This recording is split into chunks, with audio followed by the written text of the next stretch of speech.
नमस्कार, मैं doctor Erika from Eugenics hair sciences. आज हम बात करेंगे बॉडी हेयर ट्रांसप्लांट के बारे में। सबसे पहले हम जानते हैं कि हम हेयर ट्रांसप्लांट क्यों करवाते हैं। हमारे मन में 4 गोल्स रहते हैं। नंबर 1, हम चाहते हैं कि हमारे रिजल्ट्स नेचुरल लगे, कहीं भी किसी भी एंगल से कोई ये ना बता पाए कि आर्टिफिशियल बाल हैं। सेकेंडली, वो घने हो, डेंसिटी पूरी हो, कहीं भी ऐसा ना हो कि स्किन नजर आ रही है और बॉल्डनेस फिर भी विजिबल है। तीसरा, हम चाहते हैं कि पूरा बॉल्ड एरिया हम फुल्ली कवर करें, आगे से पीछे तक, जितना बड़ा भी वो है। चौथा, हम चाहते हैं कि वो ट्रांसप्लांटेड बाल लाइफ लॉन्ग रहे, लंबे समय तक रहे। तो बॉडी हेयर ट्रांसप्लांट की हमको क्यों जरूरत पड़ती है? जैसे कि हम जानते हैं ग्रेड 6 और grade 7 advance stages of baldness हैं। ऐसे में फुल कवरेज के लिए आगे से लेकर पीछे तक जनरली हमें 7 या 8,000 ग्राफ्ट्स की जरूरत होती है। बट अगर हम एक एवरेज स्कैल्प डोनर को देखें तो हम उसमें से 3,000 ग्राफ्ट एक सिटिंग में मैक्सिमम निकाल पाते हैं। एक और सिटिंग अगर हम करें 6 महीने बाद या साल भर बाद,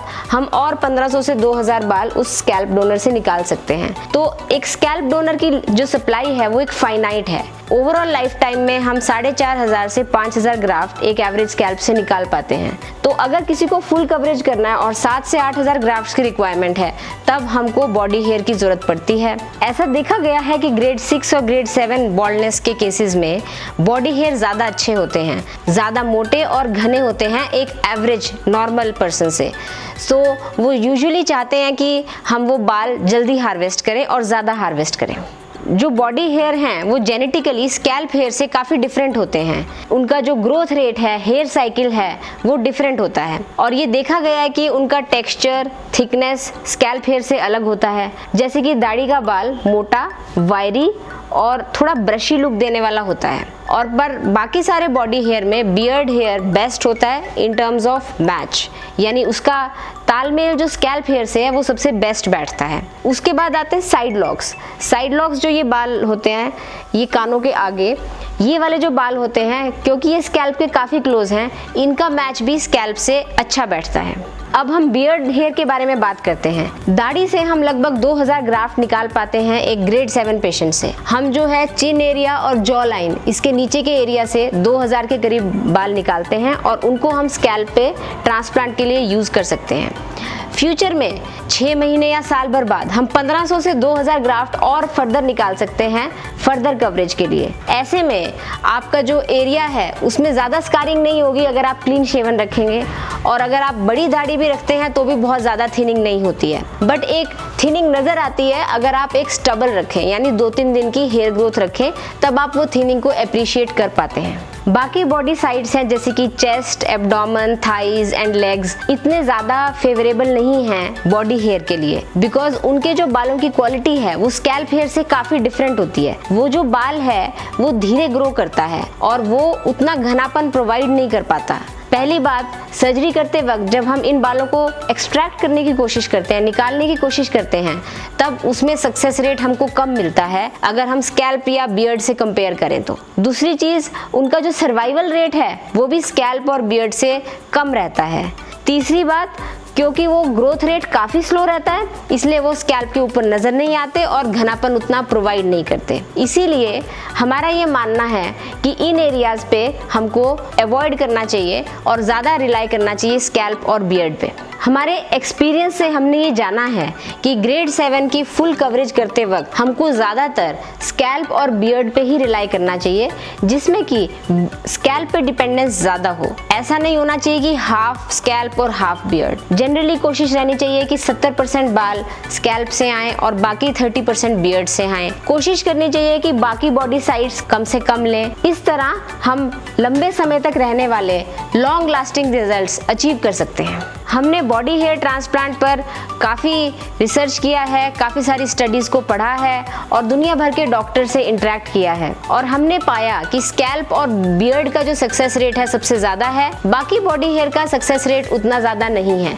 शुरू में जब हम ट्रांसप्लांट करते थे तब हम बहुत सारे चेस्ट हेयर और बाकी बॉडी साइड्स निकालते थे और प्लांट भी करते थे, बट धीरे धीरे हमने पाया कि उनके रिजल्ट्स प्रेडिक्टेबल नहीं हैं, उन पे ज़्यादा ट्रस्ट नहीं किया जा सकता। तो इसीलिए अगर किसी को लॉन्ग लास्टिंग रिजल्ट्स चाहिए तो स्कैल्प और बियर्ड के बालों पर ही ज़्यादा डिपेंड रह के बॉडी हेयर, बाकी बॉडी हेयर पे नहीं जाना चाहिए, क्योंकि हमारे पास अगर एक्सपर्टीज है बाकी बॉडी हेयर साइड से भी बाल निकालने की, इसका मतलब ये नहीं है कि हमको वो सब निकाल के प्लांट कर देना चाहिए, बिकॉज सक्सेस रेट काफ़ी कम है, वो बाल घनापन नहीं देते, अच्छी कवरेज नहीं देते। तो हमको कोशिश करना चाहिए हम उसको अवॉइड करें। अगर हमारा एक्सपर्टीज है भी chest hair, body hair, abdominal hair, leg hair को निकालने का, फिर भी हमको वो साइड्स को अवॉइड करना चाहिए। बियर्ड हेयर का जो रिजल्ट है, अब हम उसके बारे में बात करते हैं। कई लोगों के जो बियर्ड हेयर हैं वो सीधे होते हैं और वो स्कैल्प के साथ अच्छी तरह से ब्लेंड हो जाते हैं, अच्छी तरह से मिक्स हो जाते हैं। बट ज़्यादातर लोगों के जो बियर्ड हेयर हैं वो थोड़े मोटे होते हैं, वायरी होते हैं, उनका टेक्सचर स्कैल्प से काफ़ी अलग रहता है। तो ऐसे में वो बाल थोड़े अलग रहते हैं, थोड़े खड़े खड़े से रहते हैं और एक ब्रशी लुक देते हैं। तो उन बालों को हमको कभी भी हेयर लाइन में यूज़ नहीं करना चाहिए, नहीं तो वो खड़े रहेंगे और अजीब लगेंगे। इसी तरह से साइड में ये जो टेम्पोरल पॉइंट्स हैं, यहाँ पे हमको बियर्ड नहीं लगाने चाहिए, नहीं तो वो बाल भी थोड़े खड़ा लुक देंगे। और जो क्राउन एरिया है, जो पीछे का एरिया है, उसके भी सेंट्रल पार्ट में अगर हम बियर्ड यूज़ करते हैं तो वो काफ़ी ऑड लुक दे सकता है। तो इसीलिए जो बियर्ड का यूज़ है वो हमको बहुत तरीके से सोच समझ के इंटेलिजेंट तरीके से यूज़ करना चाहिए, उसको स्कैल्प के साथ मिक्स करना चाहिए। बहुत ज़्यादा मात्रा में बियर्ड का यूज़ नहीं करना चाहिए और कुछ एरियाज़ में उसको कम्प्लीटली अवॉइड करना चाहिए, जैसे कि हेयर लाइन, क्राउन और टेम्पल पॉइंट्स। बियर्ड हेयर को हम यूज़ करते हैं मिड स्कैल्प में, यानी ये बीच के हिस्से में, और जो क्राउन है उसके पेरिफेरी में, यानी उसके बाहरी हिस्से में बियर्ड को स्कैल्प हेयर के साथ मिक्स करके हम लगाते हैं। पिछले 10 साल के एक्सपीरियंस में हमने लगभग 4000 पेशेंट्स का बियर्ड हेयर ट्रांसप्लांट किया है और हमने पाया कि बियर्ड हेयर का जो घनापन है और जो सक्सेस रेट है स्कैल्प हेयर से थोड़ा कम रहता है। और हमने देखा कि बियर्ड किसी किसी पेशेंट में बहुत जल्दी ग्रो कर जाती है, एक ही महीने में वो ग्रो करना शुरू कर देती है और बहुत फास्ट ग्रो करती है, जबकि कुछ पेशेंट्स में इसको 5 या 6 महीने लग जाते हैं ग्रोथ को शुरू होते होते। कभी कभी ऐसा भी देखा गया है कि शुरू में बियर्ड बहुत अच्छा ग्रो करती है, बहुत तेजी से ग्रो करती है, पर फिर उसकी ग्रोथ रुक जाती है और उसका घनापन धीरे धीरे स्टेबल हो जाता है या थोड़ा कम होने लगता है। इसीलिए जो बियर्ड है वो हर पर्सन में अलग अलग तरीके से बिहेव करती है और इसको प्रिडिक्ट कर पाना सर्जरी से पहले काफ़ी मुश्किल रहता है। कभी कभी हमको लगता है कि बियर्ड बहुत अच्छी है और बहुत अच्छे रिजल्ट्स आएंगे, पर वो उतना अच्छा रिजल्ट नहीं शो कर पाती। और कभी कभी उल्टा भी होता है, जब हमको लगता है बियर्ड उतना अच्छा ग्रो नहीं करेगी, बट वो काफ़ी अच्छे से ग्रो भी करती है और काफ़ी अच्छे से ब्लेंड भी करती है। तो इसको प्रिडिक्ट करना थोड़ा डिफिकल्ट है। हम अपने प्रैक्टिस में कोशिश करते हैं कि ट्रांसप्लांट के वक्त मैक्सिमम स्कैल्प हेयर का यूज़ करें और दवाइयों का यूज़ करें ताकि एग्जिस्टिंग बाल भी बचे रहें।